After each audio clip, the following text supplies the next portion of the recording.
بسم اللہ الرحمن الرحیم۔ السلام علیکم ڈیئر اسٹوڈنٹ، میں مس مہوش ذیشان مضمون اسلامیات کلاس نہم و دہم لیکچر نمبر 6 کی شروعات کرنے جا رہی ہوں۔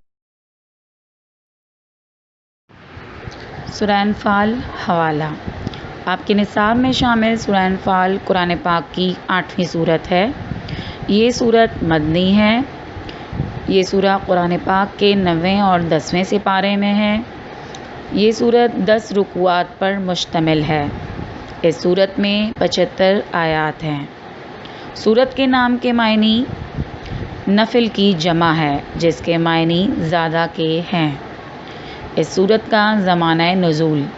یہ صورت سن 2 ہجری میں غزوہ بدر کے موقع پر نازل ہوئی۔ اس صورت میں اسلام و کفر کے پہلے غزوے پر مکمل تبصرہ کیا گیا ہے۔ اذ يقول المنافقون والذين في قلوبهم مرض غر هؤلاء دينهم ومن يتوكل على الله فإن الله عزيز حكيم۔ اس وقت منافق اور کافر جن کے دلوں میں مرض تھا کہتے تھے کہ ان لوگوں کو ان کے دین نے مغرور کر رکھا ہے، اور جو شخص خدا پر بھروسہ رکھتا ہے تو خدا غالب حکمت والا ہے۔ وَلَوْ تَرَىٰ إِذْ يَتَوَفَّى الَّذِينَ كَفَرُوا الْمَلَائِكَةُ يَضْرِبُونَ وُجُوهَهُمْ وَأَدْبَارَهُمْ وَذُوقُوا عَذَابَ الْحَرِيقِ۔ اور کاش تم اس وقت کی کیفیت دیکھو جب فرشتے کافروں کی جانیں نکالتے ہیں، ان کے منہوں اور پیٹھوں پر کوڑے اور ہتھوڑے وغیرہ مارتے ہیں، اور کہتے ہیں کہ اب عذاب آتش کا مزہ چکھو۔ ذَلِكَ بِمَا قَدَّمَتْ أَيْدِيكُمْ وَأَنَّ اللَّهَ لَيْسَ بِظَلَّامٍ لِّلْعَبِيدِ۔ یہ ان اعمال کی سزا ہے جو تمہارے ہاتھوں نے آگے بھیجے ہیں، اور یہ جان رکھو کہ خدا بندوں پر ظلم نہیں کرتا۔ ڈیئر اسٹوڈنٹ، آپ کے سامنے آیت نمبر 49، 50 اور 51 تلاوت و ترجمہ پڑھا گیا۔ اس کے اہم نکات اسکرین پر آپ کے سامنے ہیں، جس کی وضاحت کچھ اس طرح سے ہے کہ وہ لوگ جنہوں نے ظاہری طور پر اسلام تو قبول کر لیا تھا مگر دلی طور پر اسلام کے دشمن تھے، یعنی کہ منافقین، مشرکین اور یہودی یہ کہہ رہے تھے کہ مسلمان تعداد میں بھی کم ہیں اور بے سر و سامان بھی ہے۔ اس کے باوجود لشکر جرار سے مقابلہ کرنے چلے ہیں۔ ایسا معلوم ہوتا ہے کہ ان کے دین نے ان کو دھوکے اور فریب میں ڈال دیا ہے کہ اتنی سی بات بھی ان کو سمجھ نہیں آتی کہ اتنے بڑے لشکر کا مقابلہ کیسے کریں گے۔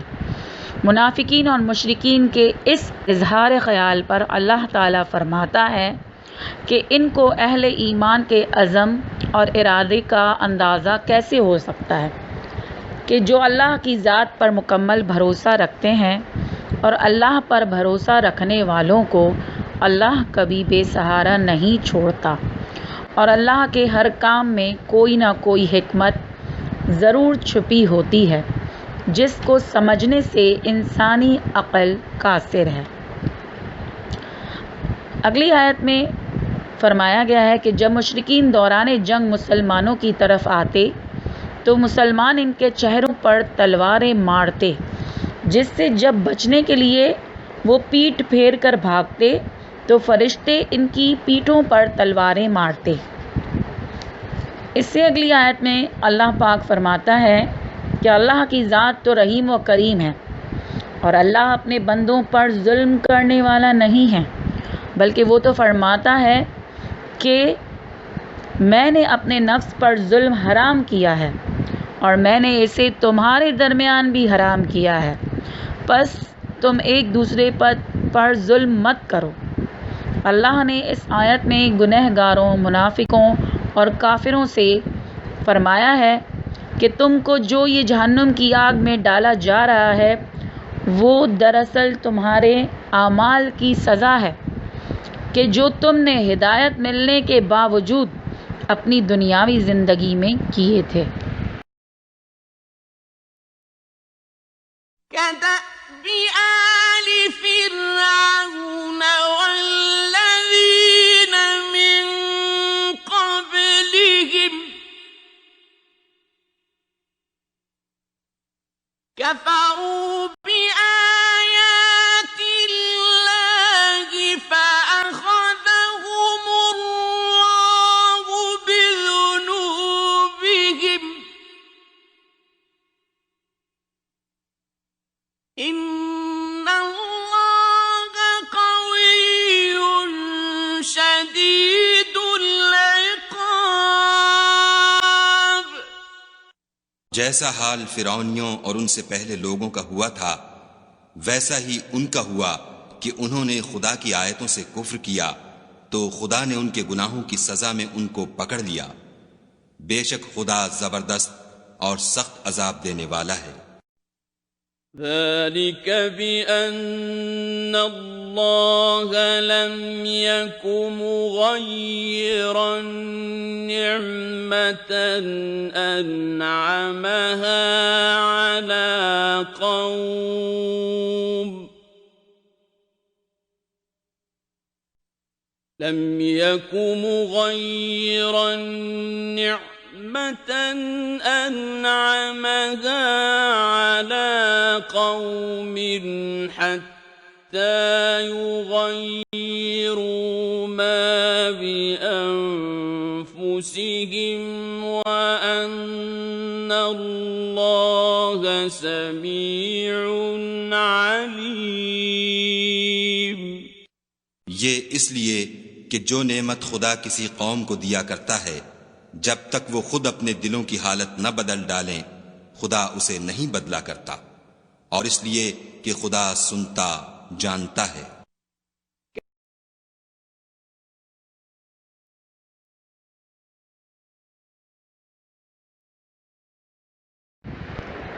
آیت نمبر 52 اور 53 کا تلاوت و ترجمہ آپ کے سامنے پڑھا گیا۔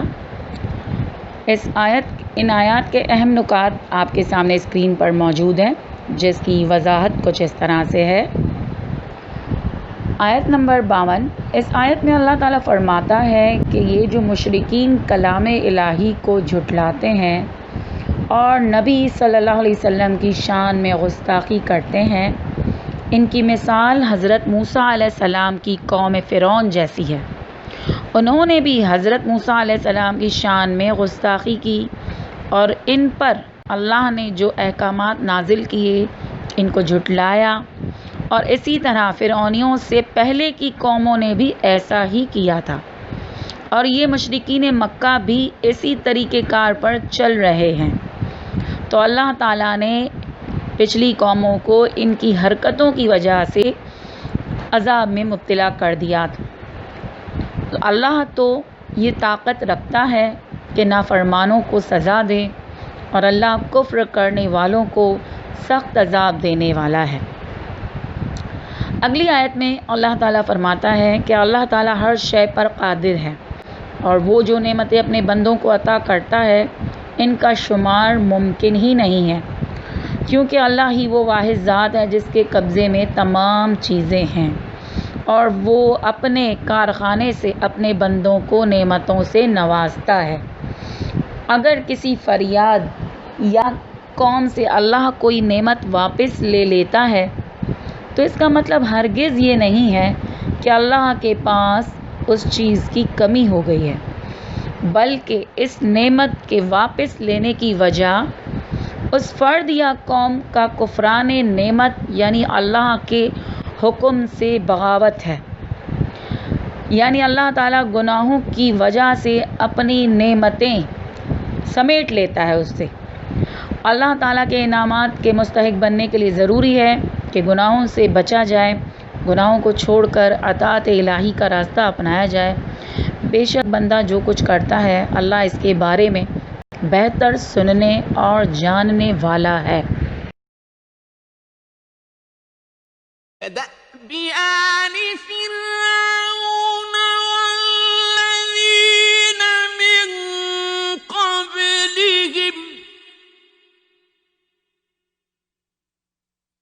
كذبوا بآيات ربهم فأهلكناهم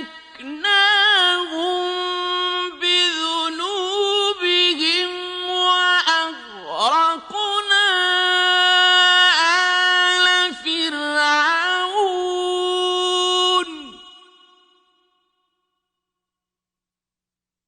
وكل كانوا ظالمين۔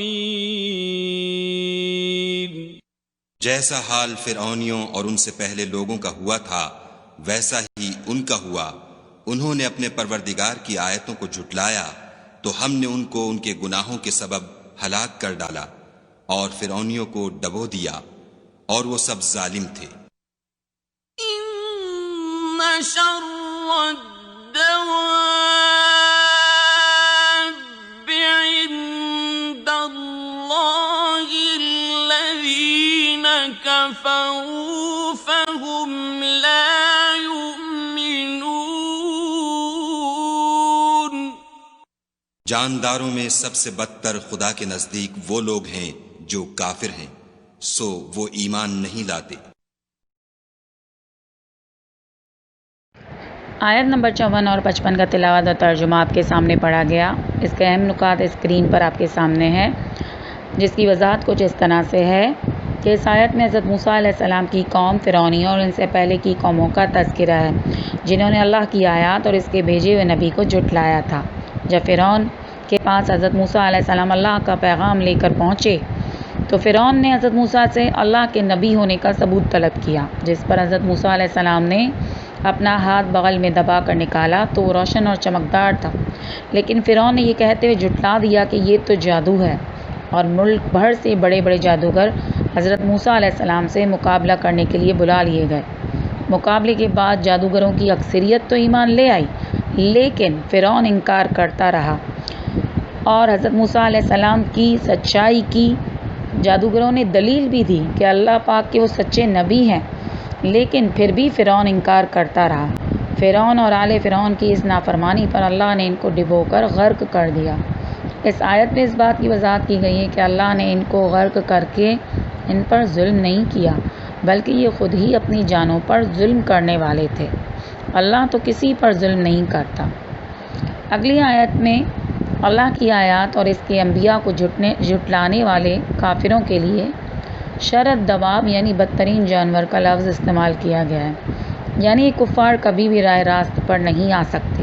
خطرناک سے خطرناک جانور کو کسی حد تک سدھایا جا سکتا ہے، لیکن یہ کافر تو کسی بھی طور پر اللہ کی وحدانیت کا اقرار کرنے والے نہیں ہیں، گویا کفر کا ارتکاب کر کے وہ جانور بلکہ جانوروں سے بھی سب سے بدتر جانور بن گئے ہیں۔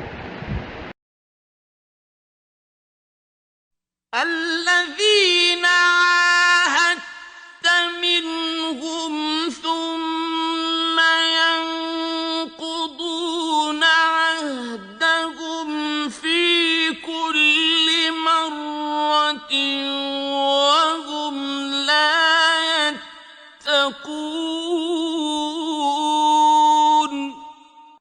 جن لوگوں سے تم نے صلح کا عہد کیا ہے پھر وہ ہر بار اپنے عہد کو توڑ ڈالتے ہیں اور خدا سے نہیں ڈرتے۔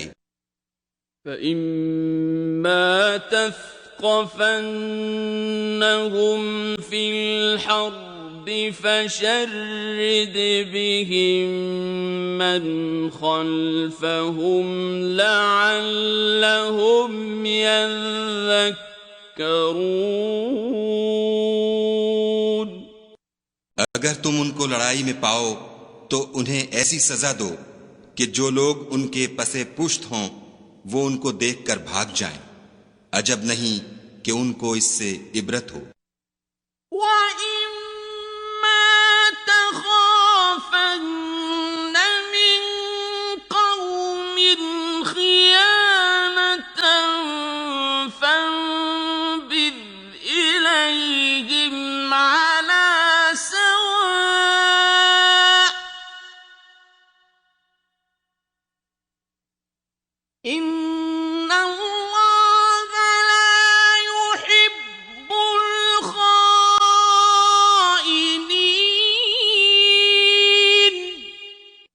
اور اگر تم کو کسی قوم سے دغا بازی کا خوف ہو تو ان کا عہد انہی کی طرف پھینک دو اور برابر کا جواب دو، کچھ شک نہیں کہ خدا دغا بازوں کو دوست نہیں رکھتا۔ آیت نمبر 56، 57 اور 58 کا تلاوت و ترجمہ آپ کے سامنے پڑھا گیا۔ اس کے اہم نکات اسکرین پر آپ کے سامنے ہیں، جس کی وضاحت کچھ اس طرح سے ہے کہ آیت نمبر 56 میں کافروں کی ایک عادت بیان کی گئی ہے کہ جب بھی وہ مسلمانوں کے ساتھ کوئی عہد کرتے ہیں تو اس کی خلاف ورزی کرتے ہیں اور عہد کو توڑ ڈالتے ہیں۔ کئی مرتبہ کئی معاہدوں کی خلاف ورزی کر کے توڑ دیتے اور پھر دوبارہ منافقت کرتے ہوئے معاہدہ کرتے۔ وہ بڑے مکار تھے، عیار تھے اور عہد شکن تھے۔ در حقیقت ان کے دلوں میں اللہ کا خوف نہیں تھا۔ اگلی آیت میں عہد شکنوں کفار کے بارے میں اللہ تعالیٰ نے آپ صلی اللہ علیہ وسلم کو ہدایت فرمائی کہ یہ جو عہد کرنے والے ہیں اور اس کو توڑنے والے ہیں، آپ صلی اللہ علیہ وسلم دوران جنگ اور جنگ کے بعد جب قیدی کی حیثیت سے یہ لوگ ملیں تو انہیں ایسی سخت سزائیں دے کہ ان کے حمایتی اور ان کی آنے والی نسلیں ان کی اس سزا کو دیکھ کر عبرت حاصل کریں اور بدعہدی کرنے کی جرات نہ کریں، اور انہیں پتہ لگ جائے کہ جو بھی عہد کو توڑے گا اس کے ساتھ ایسا ہی حشر ہوگا۔ آیت نمبر 58 میں اللہ پاک فرماتا ہے کہ اگر تمہارا کسی قوم کے ساتھ جنگ نہ کرنے یا کسی اور معاملے پر کوئی عہد ہوا ہے، کمپرومائز ہوا ہے، اور وہ قوم اور قبیلہ عادتاً یا کسی اور وجہ سے بغیر اطلاع کے اپنے طور پر عہد کو توڑتا ہے، یا تمہیں اس بات کا شک ہے کہ وہ عہد کی میعاد کو، مدت کو پورا نہیں کرے گا اور اس سے پہلے عہد شکنی کر دے گا، تو تم اللہ کی طرف سے عہد کو پورا کرنے کے پابند نہیں ہو، بلکہ اگر تم نے ان دغا بازوں عہد شکنوں کو کسی بھی قسم کی سزا دی تو تم حق پر ہوگے، کیونکہ اللہ پاک عہد کو توڑنے والوں اور دغا بازوں کو پسند نہیں کرتا۔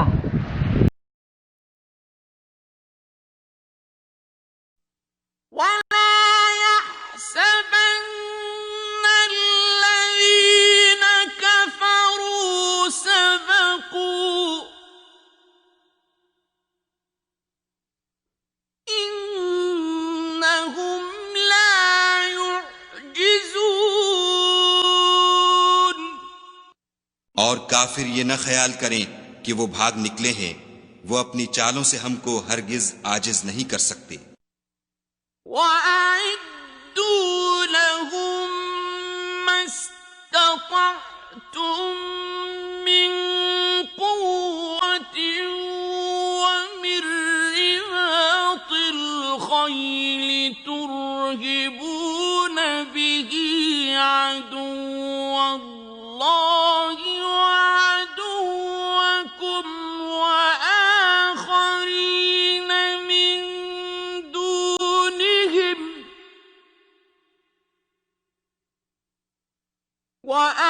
وآخرين من دونهم لا تعلمونهم الله يعلمهم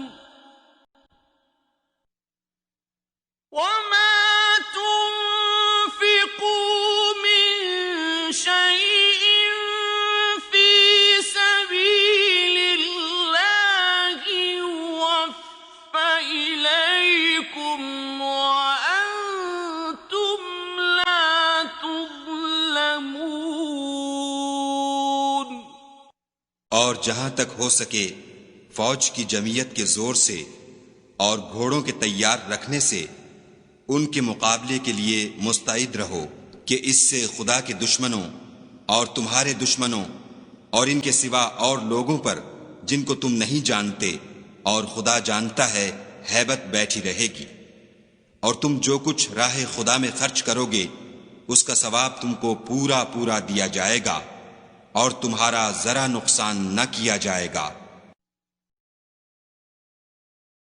آیت نمبر 59 اور 60 کا تلاوت و ترجمہ آپ کے سامنے پڑھا گیا۔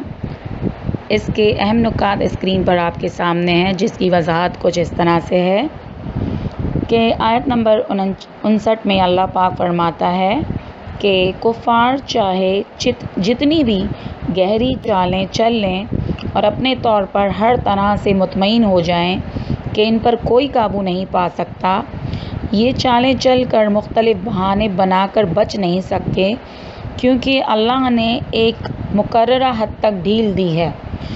نہ یہ اپنی چال بازیوں سے اللہ کو عاجز کر سکتے ہیں، اور اگر چالیں چل کر میدان جنگ سے جان بچا کر بھاگ بھی جائیں یا کسی اور موقع سے بچ کے نکل بھی جائیں تو یہ اللہ کی مصلحت ہے، اور آخر میں ایک روز یہ عذاب الہی میں گرفتار ہو کر رہیں گے۔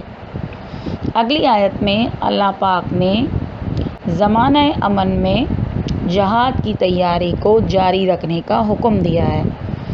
اس آیت میں طاقت کے جمع کرنے کا مطلب یہ ہے کہ ہر دور میں مومن اسلام دشمن طاقتوں سے مقابلہ کرنے کے لیے اپنی جنگی تیاری ہر طرح سے مکمل رکھیں۔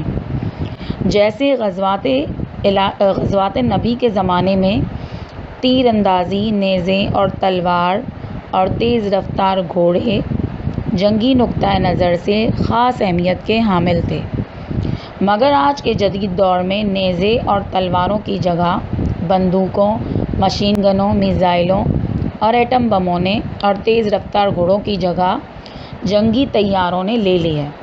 چونکہ کفر نے ہمیشہ اسلام کی مخالفت کی ہے اور ہر طرح سے مومنوں کو تکلیف دینے میں مصروف رہتے ہیں، تو اللہ تعالیٰ مومنوں کو حکم دے رہا ہے کہ ہر زمانے میں ہر طرح سے جنگ کی تیاری کو مکمل رکھو اور اپنی تیاری دین کے دشمنوں کو دکھاتے رہو، تاکہ اسلام دشمن طاقتوں یعنی کفار پر مومنوں کی دھاک بیٹھی رہے اور وہ مومنوں پر حملہ کرنے کی جرأت نہ کریں۔ اس کے ساتھ ہی اللہ تعالیٰ اس آیت مبارکہ میں جہاد کی تیاری میں اپنا مال خرچ کرنے والوں کے لیے بہتر اجر کی خوشخبری بھی سنا رہے ہیں۔ وَإِن جَنَحُوا لِلسَّلْمِ فَاجْنَحْ لَهَا وَتَوَكَّلْ عَلَى اللَّهِ إِنَّهُ هُوَ السَّمِيعُ الْعَلِيمُ۔ اور اگر یہ لوگ صلح کی طرف مائل ہوں تو تم بھی اس کی طرف مائل ہو جاؤ، اور خدا پر بھروسہ رکھو، کچھ شک نہیں کہ وہ سب کچھ سنتا اور جانتا ہے۔ وَإِن يُرِيدُوا أَن يَخْدَعُوكَ فَإِنَّ حَسْبَكَ اللَّهُ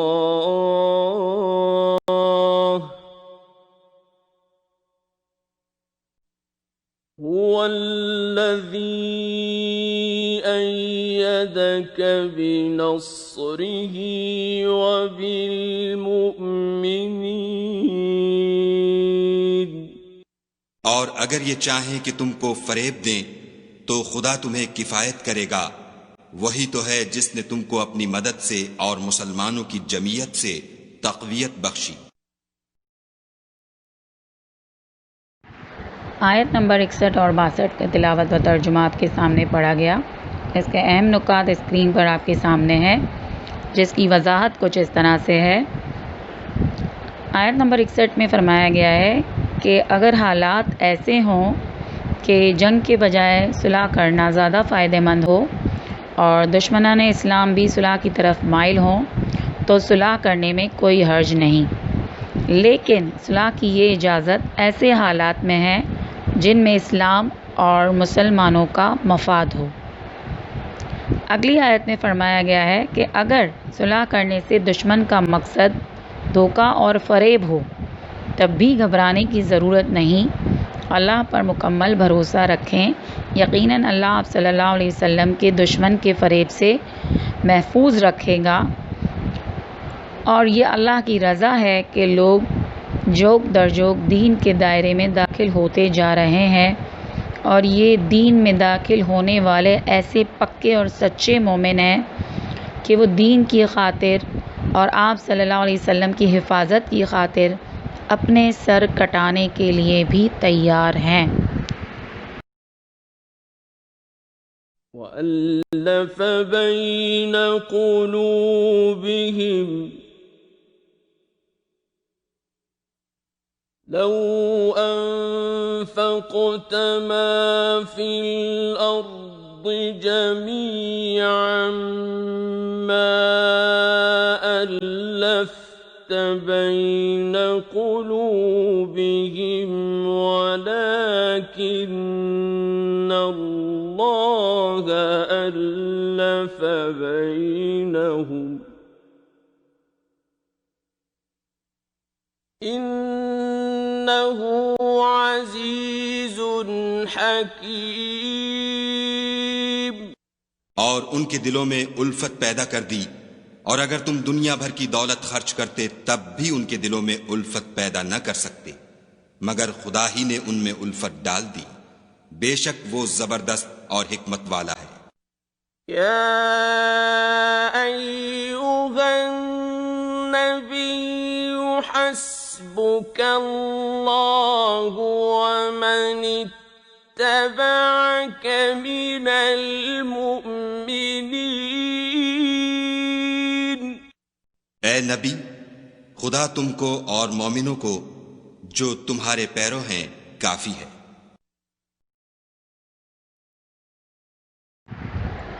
اس حصے سے آیت نمبر 63 اور 64 کی تلاوت اور ترجمہ آپ کے سامنے پڑھا گیا۔ اس کے اہم نکات اسکرین پر آپ کے سامنے ہیں، جس کی وضاحت کچھ اس طرح سے ہے کہ آیت نمبر 63 میں اللہ پاک فرما رہے ہیں کہ مومنوں پر اللہ نے یہ احسان فرمایا ہے کہ ان کے درمیان جو پہلے دشمنیاں تھی اسے محبت اور الفت میں تبدیل کر دیا گیا۔ پہلے وہ ایک دوسرے کے خون کے پیاسے تھے اور اب وہ ایک دوسرے کے جاں نثار ساتھی بن گئے ہیں۔ یہ اللہ تعالیٰ کی خاص مہربانی تھی، ورنہ یہ ایسا کام تھا کہ دنیا بھر کے خزانے بھی اس پر خرچ کر دیے جاتے تب بھی ان میں الفت پیدا نہ ہوتی۔ اگلی آیت میں اللہ پاک اپنے محبوب صلی اللہ علیہ وسلم سے فرماتے ہیں کہ اے نبی صلی اللہ علیہ وسلم، آپ پر جو لوگ ایمان لائے ہیں اور آپ صلی اللہ علیہ وسلم کی بتائی ہوئی ہدایات پر عمل کر رہے ہیں، ان کے لیے اللہ ہی کافی ہے۔ اسی کے ساتھ ہی اس حصے کا اختتام ہوا۔ ویڈیو دیکھنے کے لیے شکریہ، جزاک اللہ۔